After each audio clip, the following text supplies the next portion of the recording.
Welcome to Opening Minds, Opening Hearts, a podcast about the transformative practice of centering prayer. In each episode, we will talk to friends of Contemplative Outreach about their personal practice. Listen in as our guests share insights about the teachings of Father Thomas Keating, how the practice impacts their work in the world, and their thoughts about how centering prayer connects to the living traditions of contemplation and meditation. We are your hosts, Colleen Thomas and Mark Dannenfelser, centering prayer practitioners and contemplative life seekers who love to talk a little too much about how the practice of contemplative prayer transforms our inner and outer worlds. Our hope is to open the door for you to explore more deeply this powerful practice of centering prayer. Welcome to the Contemplative Outreach podcast, Opening Minds, Opening Hearts. I'm Mark Dannenfelser. And I'm Colleen Thomas. Mark, we're back. I know, this is great. Season 2. I know. Wasn't sure it was going to happen at all. No, I wasn't sure season 1 was going to happen at all. So now I feel like in season 2, we're like, well, this could be our last season, but we're having fun. And I'm surprised and encouraged that there's more people to talk to. We actually had a list of possible guests beyond what we could fit into a season. Yeah, and as we're just starting out this second season, and I'm looking over our lineup here, and it's really exciting. The people that we get to talk to. It's been really enlightening for me to have different guests and for us to be reflecting on this incredible work that so many people are doing around centering prayer.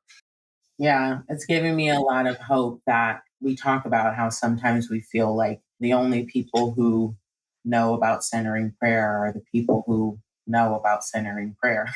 But I think there's a much larger community than I imagined, and also a really, maybe wrestle with using this word in a contemplative setting, but a really accomplished community of people too, who are deeply studied and practiced in not just the tradition of centering prayer, but contemplative prayer and monastic practice, and people who are really, really committed to living this life, which is not easy. And I'm also reminded of that too, the more we talk about centering prayer. This is not a practice for the faint of heart.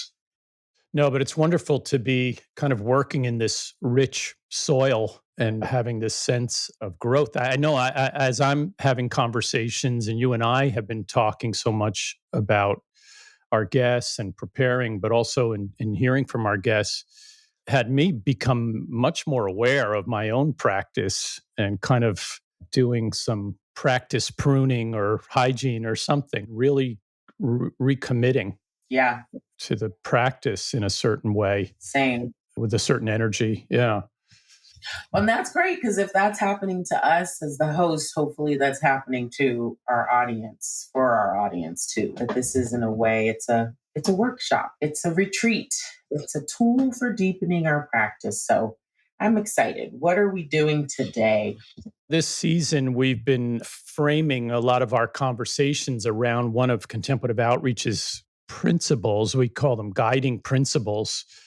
And this is the one that says Contemplative Outreach is this evolving community with an expanding vision, and a community that seeks to always be deepening the practice of centering prayer, and then also being aware of serving the changing needs of Christian contemplatives.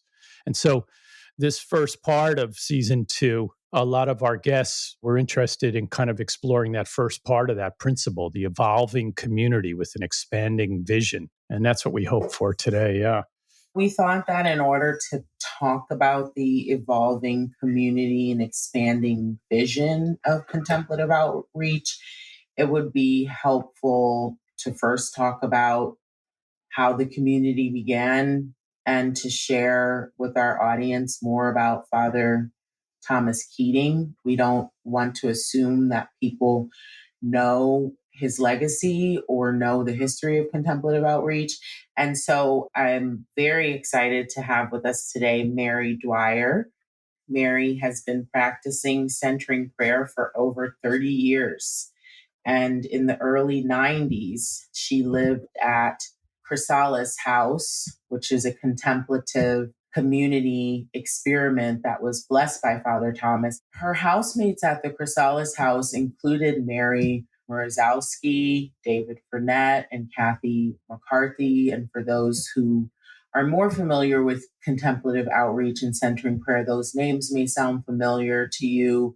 And this community lived according to a rule of life, and became an incubator of practice and programs in the early years of contemplative outreach's growth. And Mary also received her undergraduate degree from Georgetown University in economics. And after a few years of Chrysalis at the Chrysalis House, she went back to school and became a licensed clinical social worker and practiced that vocation for the next 15 years, all while maintaining her commitment to the contemplative life and to the mission of contemplative outreach. Mary is currently in private practice as a licensed social worker in the Erie area, and she's still serving contemplative outreach as a member of the gift committee, the welcoming prayer service team of contemplative outreach. She was previously served as a chairperson for contemplative outreach and a member of the faculty. Mary's just been completely in service to the contemplative outreach community while balancing her private practice. And so we're just so grateful to have you here today, Mary. Welcome, Mary. Thank you so much, Colleen. A pleasure to be here. Mary, it's so good to have you here. Before I came on staff, I don't know, 2 years ago now, I knew who you were. You were kind of this legend in contemplative outreach circles and centering prayer circles. You've contributed so much in terms of the ongoing teaching of the practice and all the spirituality and practice courses you've done, and they've got a ton of videos. I think if Thomas Keating was alive, he might be a little bit jealous of all the work that you're able to do. And we worked a little bit together on one of those courses on forgiveness a couple of years ago. And I just was struck by the wealth of knowledge that you have about the practice. So we like to ask our guests straight away about how you first came to all of this. How did you come to the practice of centering prayer? And how has that impacted your life? Maybe even thinking back to the very beginning, what impression it made on you. Can you share a little bit about that? I sure can. And I just want to laugh. I just feel like an old penny that's been around a long time. It's just showing up. But actually, what's funny is I was Roman Catholic raised and Jesuit educated. And so in my life, I knew for a long time there were a bunch of different, I felt compartments. And I wondered if anybody really knew me or if I knew myself, that there was the professional Mary, there was the personal Mary, there was the daughter, there was the aunt, there all these pieces. And a sister, an older sister of mine, was actually going through a divorce. And at that time, it was just marriage counseling. The marriage didn't last. But the priest that they went to had just read Basil Pennington's Centering Prayer book. So I was part of sitting around their dining room table and getting this wonderful opportunity to be introduced to silence. And that was about in 1981. But at that time, there were no resources, at least in my area or in my knowledge. I had done everything technically. I was a member of the cathedral. I was on parish council. I was chair of parish council. I was a lectern. I was a Eucharistic minister. I had a very committed desire and practice, but the integration. So what did I do? I went to school and I started to, at that time, I was a college administrator. I began to study. So that was frustrating because I began to understand family systems and I could see how screwed up I was, but I didn't know how intellectual knowledge impacted changing that because my frustration was only growing. The more I knew, the more I saw, and the more isolated it seemed to feel. So I'm very lucky that in Erie, Pennsylvania, a place that I connected to through the Jesuit Ignatian exercises, but we had a house of prayer. And Sister Rita Pansiera, who's currently 92 years old, Mercy sister, but it was an inner city experiment in Erie where religious sisters lived to be amidst the poor. But she really got into Thomas Keating, and she went to Snowmass and came back on the first retreat, and that was in the late 80s, and said, Mary, you got to go. This is it. However, she got shingles, and she said that that was part of her unloading. So she was a nun in her late 50s and got shingles.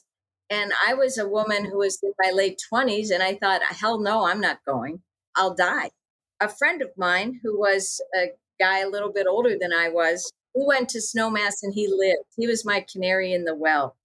So at some point in 1990, I packed up and went off to the intensive retreat that changed my life. Beforehand, though, the House of Prayer had been going through all of Thomas's tapes and had a centering prayer group. So my practice began in about 87, but I needed the group to get into any form of regular daily practice.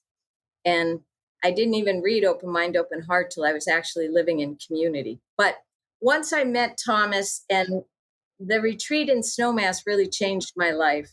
And I thought, if I never hear another teaching, and if I just could live this out the rest of my days, that would be enough for me. And I asked Thomas, where do I go from here? At this time, I was in banking, and he gave me two names.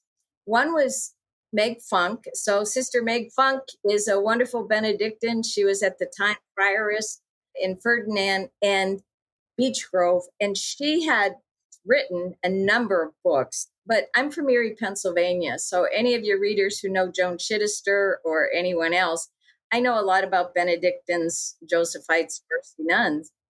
The other name was Mary Mrzowski, that Thomas was of a lay community, which was an interesting thought. Remember, this is in the late 80s, early 90s, a lay contemplative community in upstate New York. It was in Warwick, New York, about 55 miles northwest of New York City. That wasn't a lifetime commitment. So it wasn't vowed in that sense, but you could live there. It fascinated me. So I thought, before I jumped in to the nuns, which I was hesitant about, I flew up the very next weekend and was met by David Frenette and got to experience contemplative living within this chrysalis house. And Mary Mrzowski really was Mary and David. It had started in 1985 in Colorado, Pat Johnson, Bob Bartell, and David Frenette. And then the community moved to the East Coast, where Mary Mrzowski joined with Bob and David Frenette. So anyway, it was a very eclectic, at the time, just in a big house by an apple orchard, that lived by these practices and really embraced the fact that divine union was really possible, and that we're really talking about a transformation of consciousness, but we have to do our work. It was a great gift. That's a long answer to a very short question. But I stepped into it both feet. And once I got a taste of what Thomas was really doing in those original spiritual journey tapes, I knew I had to drink this. This was my drink, and I was going to drink it as best I could. Wow. That's all in, isn't it? I'm curious, though, about the Chrysalis House experience for you. I know that was very early on. You had this sense, okay, this teaching is transformative for me. It's what I want. But you go and this is not it's not a monastery or a convent. It's not a institutional religious group, right? It's just people deciding to come together and live in community. Yeah, you made certain commitments, and I thought, this is where my life came together. I had just sold a house. So I was living with my parents at the time. In between, there were a number of factors in my life. Where I worked, the bank I worked for had given me a leased car. So I had sold my car. So I was in a position as 30 years old that I wasn't married. I didn't have children. I didn't have a mortgage. I didn't have a car payment. I really took that as a real God wink. I was free to go and experiment. And what the heck? I went up there. You made an application to come into community, obviously. At that time, there were 3 in community: David, Mary, Kathy. And David and Mary, they had made longer year commitments under Thomas. We would commit to the overall. Kathy was on a shorter commitment. I went up, spent some time, and really discerned and made an application. And then when I was accepted, so I went on retreat in April. I visited Chrysalis right away. I went up there once more in August, and I was living there at the beginning of September. And I made a 9-month commitment initially. And then later on, I made another year commitment. And David and Mary had made 5-year commitments. So the community was stabilizing in that during that time, you did commit to celibacy. You were pretty poor. You committed to the lifestyle, which we rose at 5 a.m. We were in grand silence. You sat for an hour. We had a work meeting at 9 a.m. You did your morning work. We sat from 12 to 12:30. We sat another hour from 4 to 5. We had dinner in silence. The community meal was at noon. So you had tasks, you worked. It was very much a monastic setting. In fact, some of the monks from Spencer came down and said, we had more grand silence than they did. It was very conducive, but we invited people in, came in for days of prayer. And then the place also offered retreats. And Mary and David developed the 9-month course in contemplative living. So it was an incubator that was really starting to really not only offer all of this, but to live it out. And that was really exceptional because on the East Coast, Mary Mrzowski was as better known than Thomas Keating in New York City. And she had her own following. So I consider Thomas our Abba, and he was the spiritual father of this community. But Mary was the spiritual mother. There's no question about it. Mary, I love this because you're talking about the community of contemplative outreach in its early formation. And a lot of it I'm listening to, and for those who aren't familiar with contemplative outreach, all of these names are going to sound very foreign. It's something that is fascinating, curious to me, how the world of Father Thomas and how rich his teachings were and the rich offerings of those who were influenced by his teaching hasn't become more widespread. That's one of our hopes for this podcast, is that people become more familiar. But when you talk about him as the Abba of outreach, I'm curious if you could describe for people who don't know him, who was he? What was he like? What was it about him that made him such a channel for inspiration? And also, perhaps, what was his vision for community? Colleen, what I was so with is what the context I'd like to get across is in the 80s, there wasn't the plethora of information and accessibility we have today. You can go into any grocery store and there's articles are going to be on mindfulness all over the pages of the magazines. This was at a time when this stuff wasn't talked about and there wasn't avenues into it. So when I first met Thomas Keating, he was definitely his carriage, because he was a big guy, was of a former abbot. He was rod straight still. He did break his neck and bent over and all of that, but he was very churchy. Still there was that sense, which was what I was looking for. I mean, I was not outsider, very structured. Like, was this a cult? When I came back from that first retreat, I'm surprised my parents didn't freak, because I said it was like listening to God. That's how I described listening to Thomas. It was just his breadth and clarity, and the fact that he could finally integrate theology and psychology and sociology and talk to me in the language of 1990, but had the depth of the history and the theology behind it, was a brand new opening for me. But what he became and what the source that I just loved, I'll tell you a story about him. But by the end, Thomas Keating was a bubble of love. If you were around him, he just emanated love. And all of that rigidity or structure and his hierarchical maps in the beginning, that all left because he never stopped journeying either. And that's what was so, I would have told you he was the most evolved person I had ever met when I met him. When I think of where he ended life, the difference is a whole universe. It's amazing. But I went into Thomas. So I'm on this retreat and I'm one of the younger ones. I was always one of the younger. And I'm 65 now, but I still am often one of the youngers. I would show up. He would offer soul friending in the afternoon. And if nobody was signing up, I showed up at this poor man's door down at the monastery all the time. This was before the retreat center was built. And I said to him, is it egotistical to want to be a saint? That's probably the only languaging I had. So Thomas went into a wonderful explanation of how your false self and the ego and all of that could be. But then he looked at me and he had charming blue eyes, kind of a leprechaun twinkle to them. And he said, I just have one question for you, Mary. With divine union, your birthright, why would you set your sights so low? That blew me out of the water. I was, as I tell you, I'm post Vatican II, so I didn't have Baltimore Catechism and all of that, but I was in a church structure and I had never, ever heard that divine union was my birthright and it's yours. It's everybody's. And I didn't know that. I really thought we were aiming for like, be the best you could, slug it out, suffer, be humble. And I thought, yes, that is what that resonated on such a deep level. But nobody had ever told me that.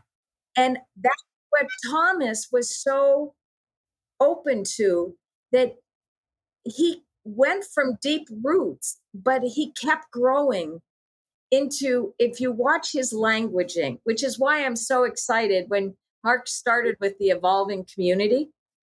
What's changing isn't the message. What's changing is the languaging of the message. That's all. The languaging used to come in very traditional packaging because we were in very traditional packaging. What Thomas was able to do with his great brain and big heart and committed being was to continue to evolve in beginning to open the door to others, to this incredible beloved who's calling us forward in radical, invincible trust. And I have an image of Thomas. Oh, as I say, probably he was 6'7" in his heyday. I don't know. I'm 5 foot. Wow. Was he really that tall? He was a big guy in his heyday. And all I know is I was always below his center of gravity because if we held, he tipped. Wow. He lost balance. So anyway, he was on a stage. It's a little stage. And he spread his arms like a condor, if you can picture. He had big hands, big arms. He spread them open and he basically, the message I took from it was, he was like, keep coming. It's okay on this side. He was like the journeyer that kept calling us and saying, yeah, keep coming, keep coming. And the beauty and the simplicity of the messages, what does that mean? It means put your butt in the chair twice a day and shut up. I mean, it's not complicated. He always kept it to the simplicity. You have to practice, though. A lot of people, and that's what I saw at Chrysalis, a lot of people who joined us or came wanted to sit around the dining room table and they wanted to talk. What's the latest you read? Who's the latest author? What's the coolest thing you know? But the reality is, this is a plan of transformation in action. So if I really want it, I have to keep showing up. And how do I show up? This is what I loved about the message of contemplative outreach. Sit down, be quiet, sit down, be quiet. That's the basic practice. And then we have the supportive practices, the welcoming prayer, all those times I can't be quiet or there's stuff going on and I can't close my eyes. But the simplicity of our practices is profound. And the more we commit to them, the fuller our other daily lives become. But Mary Mirzowski used to always teach, it's never about what's happening. It's about what you're doing with what's happening. What Thomas and Mary and others have given me were practices that I have something to do with life. And life is constantly throwing stuff at me. And I bet it both of you and anybody else who would listen, because that's life.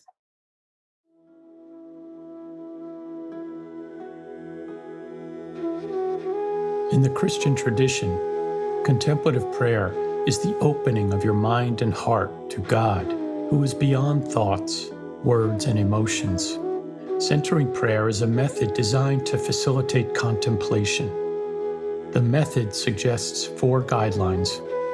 1. Choose a sacred word as the symbol of your intention to consent to God's presence and action within you. 2. Sit comfortably and relatively still. Close your eyes or leave them slightly open and silently introduce your sacred word. 3. When you notice you have become engaged with a thought, simply return ever so gently to your sacred word. And 4, at the end of the 20-minute prayer period, let go of the sacred word and remain in silence for a couple of minutes. The additional time invites you to bring the atmosphere of silence into everyday life.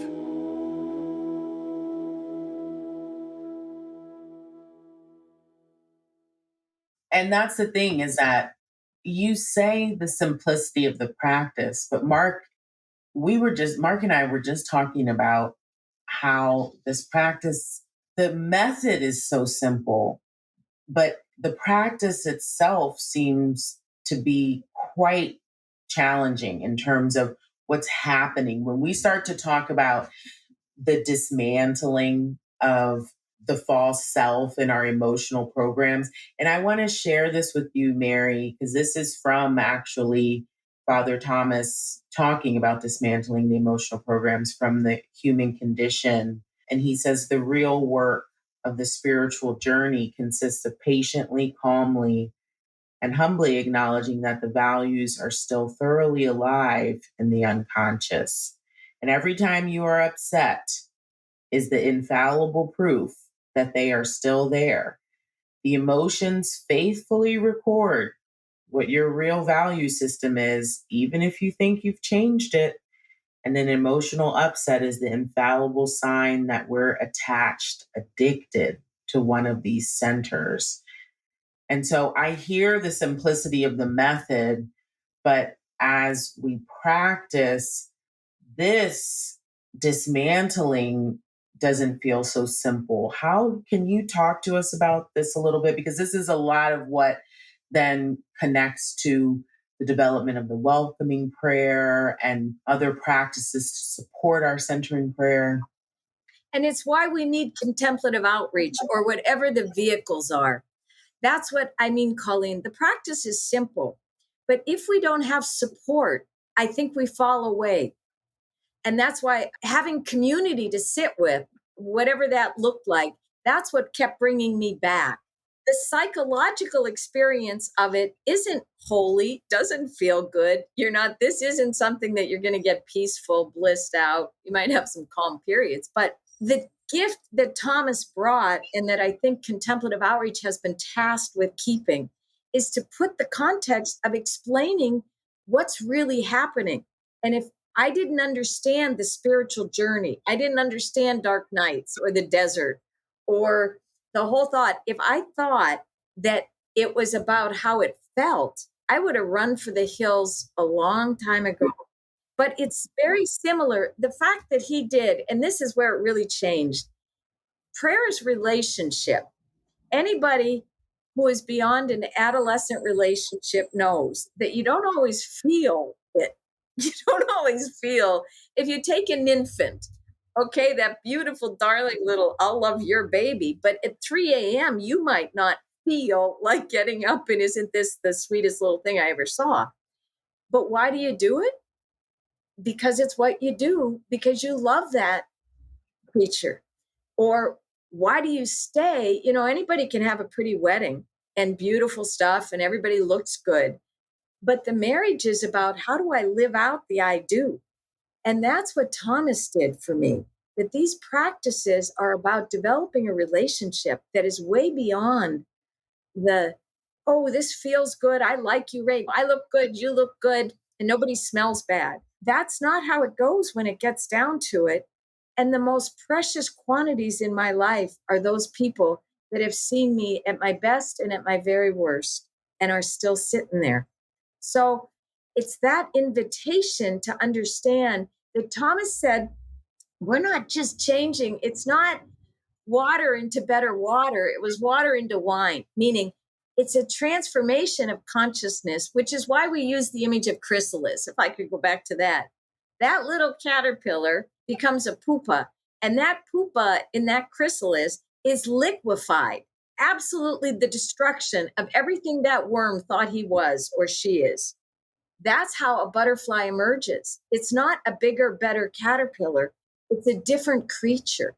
And if I begin to understand that I am asked to die to who I think I am, thank God I was filled with, I didn't think so good.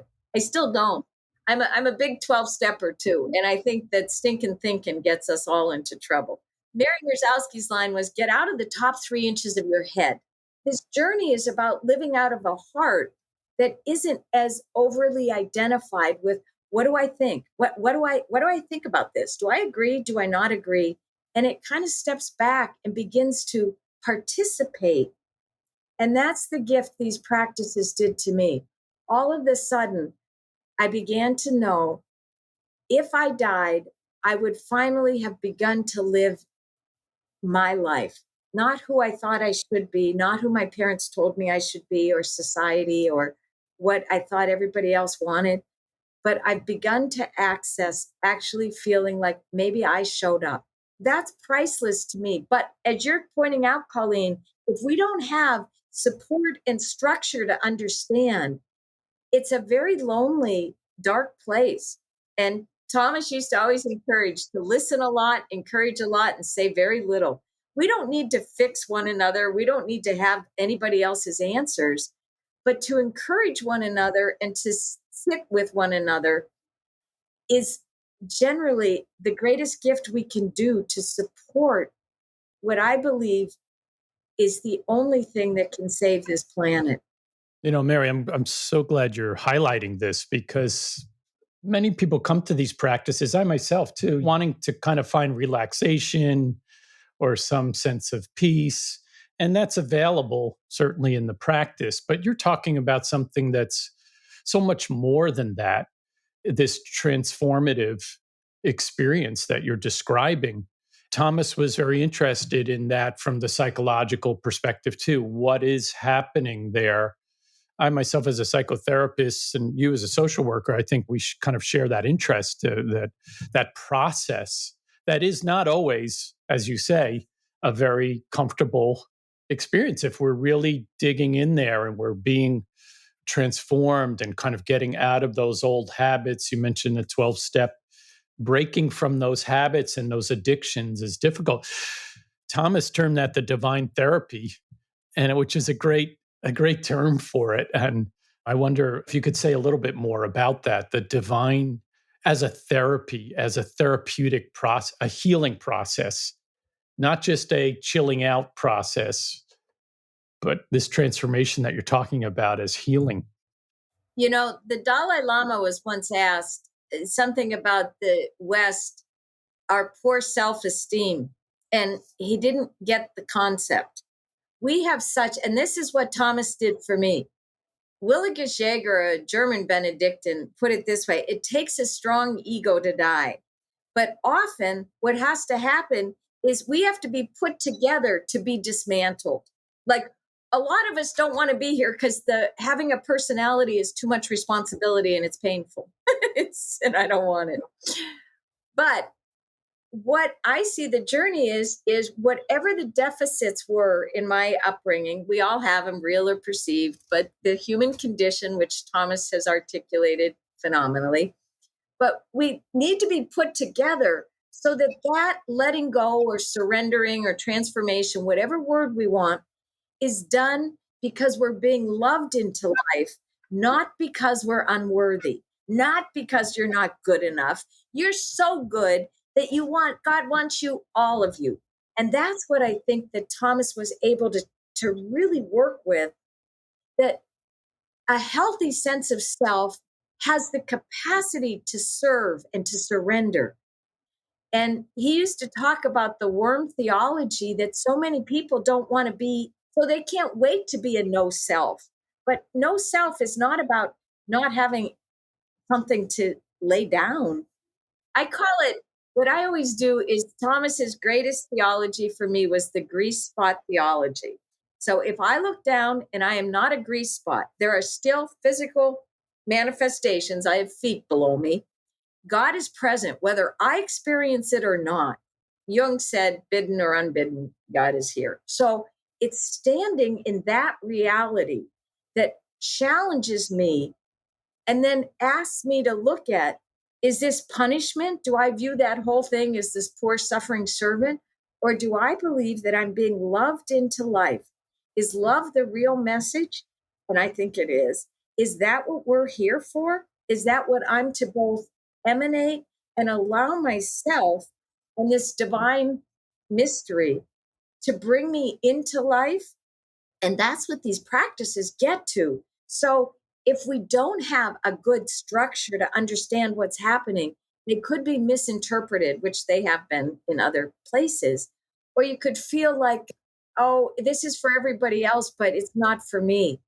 Well, yes, it is, because the truth of the matter is sometimes the drier, boring, worse it gets, the more it's really working. And that's when spirit, because the gift, Thomas also said, was, I'm the healee, I'm not the healer. And I show up for my therapy by putting my butt in the chair, not by doing all this mental, well, what's going on? Do I have to figure out which emotional program is? None of that. Show up to it, let go. And that's, to me, that's the good news. And that's the best news that I found that I still attempt to live into. So earlier, when you were talking about updating the language, when we talk about this expanding vision, I guess I find myself wondering, like, where do we grow from? And you also talked about how Father Thomas kept growing, but where do you grow from divine union is my birthright? And that language also still feels very now, but what are your thoughts about that? What I hear and what the gift of so many of the younger voices out in the contemplative world is they are able to reach, we're at a crisis right now with institutional churches. We're in a crisis with institutional government. And I think spirit's most active. So I'm not disturbed by it. Thomas used to say, Jesus Christ is much bigger than Christianity. So this isn't, I have no worries at all about the big question.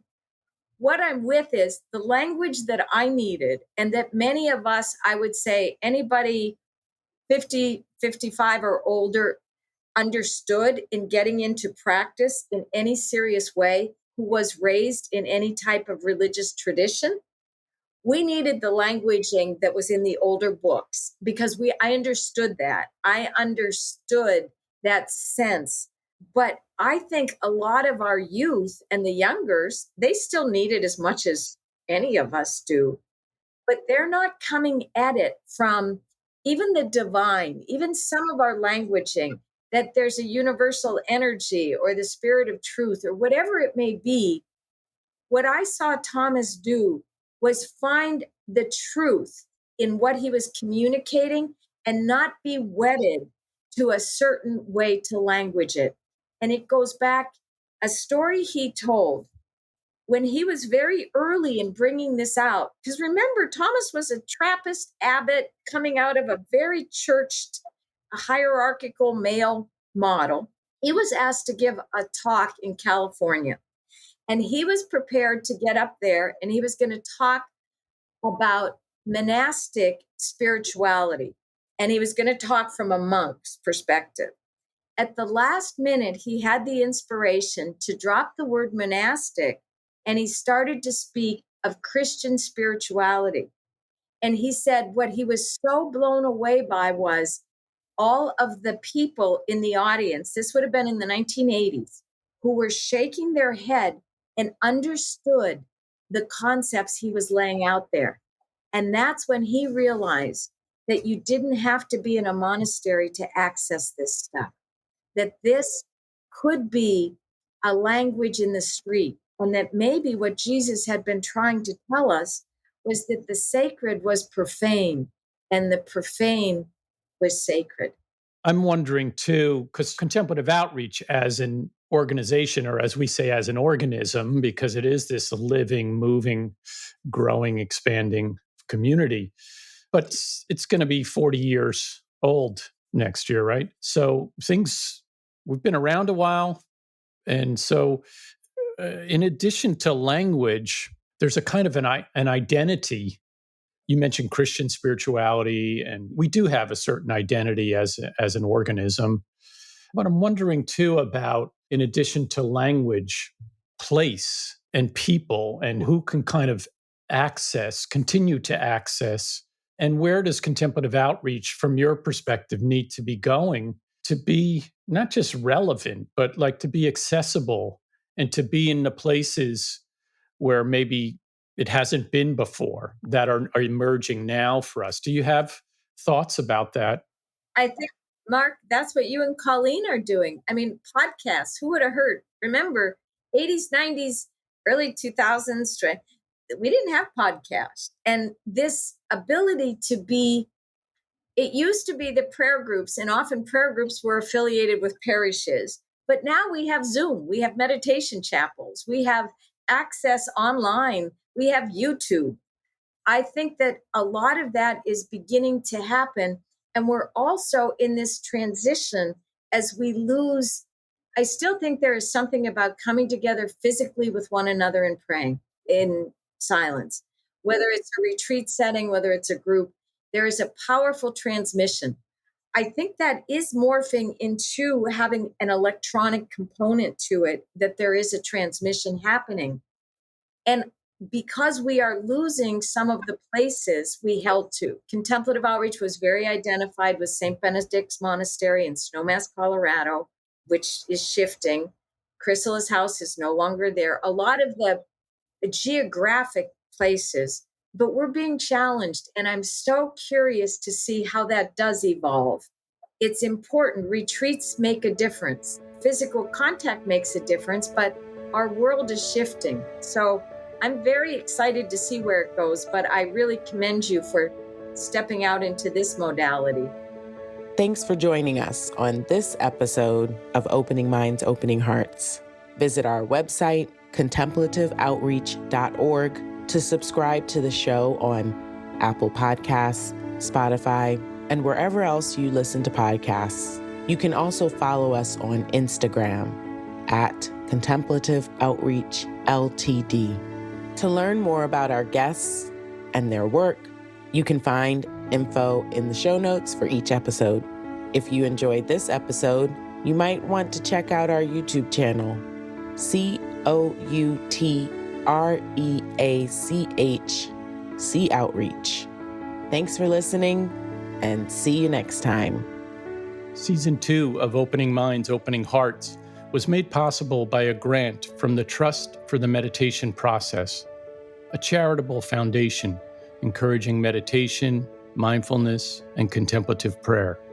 To find out more about the foundation, go to trustformeditation.org.